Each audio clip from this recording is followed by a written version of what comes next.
Savez-vous comment on dit bonjour en basque, en corse ou en catalan? Les langues régionales dont certains annonçaient le déclin sont en plein renouveau. 150 000 élèves sont aujourd'hui scolarisés dans des classes bilingues où l'on apprend ces langues que l'on parlait déjà il y a très longtemps en France. C'est le grand format polyglotte de ce 20h. Il est signé Didier Pireski, Bichente Akala et David Bordier. Egunon Alaya deitzen naiz. Egunon Anton deitzen naiz. Egunon Shana deitzen naiz. Ils viennent de nous donner leurs prénoms, Alaya, Anton et Shana. Et si vous ne les avez pas compris, c'est normal, ils parlent en basque. Dans cette école de la commune d'Asquin, 70% des élèves sont en section bilingue. Pour certains parents, c'est d'abord le choix du cœur. Moi, j'ai renoué avec la langue il n'y a pas très longtemps et donc j'avais envie qu'elle puisse avoir la chance de l'apprendre et de le pratiquer dès le plus jeune âge. Pour d'autres, venus s'installer au Pays Basque, c'est un facteur d'intégration. On m'a proposé de le mettre en bilingue, même si nous on ne parlait pas, pour qu'ils puissent s'adapter plus facilement. Ça me paraissait indispensable que nos deux enfants puissent l'utiliser à l'école, dans leurs jeux, dans leurs loisirs et plus tard peut-être dans leur travail. Ouais, c'est de plus en plus demandé en fait sur certains emplois. Maintenant dans le journalisme, aussi bien dans l'accueil d'enfants, que ce soit aussi dans la santé.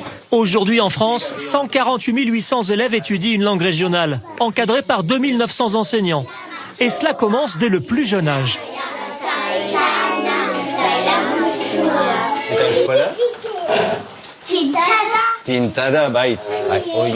Dans cette classe de maternelle, les enfants ont entre 3 et 5 ans et le professeur leur parle uniquement en basque.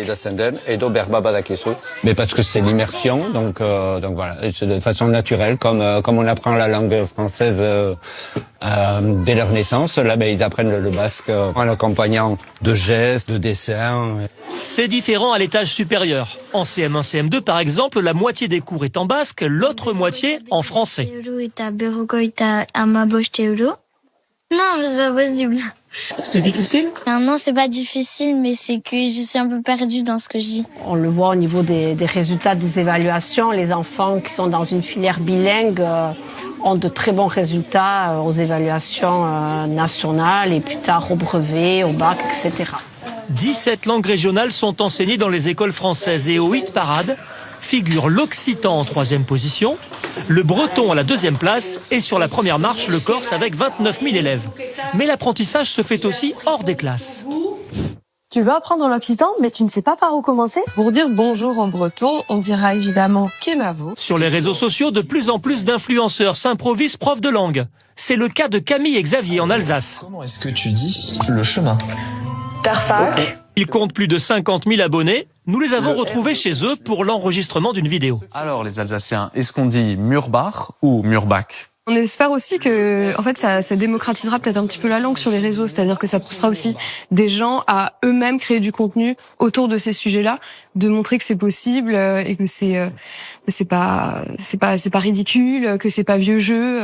Pour séduire un public jeune, ils réalisent des vidéos semblables à des bandes annonces de cinéma. Et ça marche. Vous voyez ce grand cercle de pierre? C'est lui qui porte le nom énigmatique de Hexenschule, littéralement l'école des sorcières. On est super content de voir que les jeunes s'intéressent à ça et qu'il y a une vraie demande de voir plus concernant la culture et la langue. 70 langues régionales sont encore parlées en France aujourd'hui. La crainte de les voir disparaître s'éloigne chaque jour un peu plus.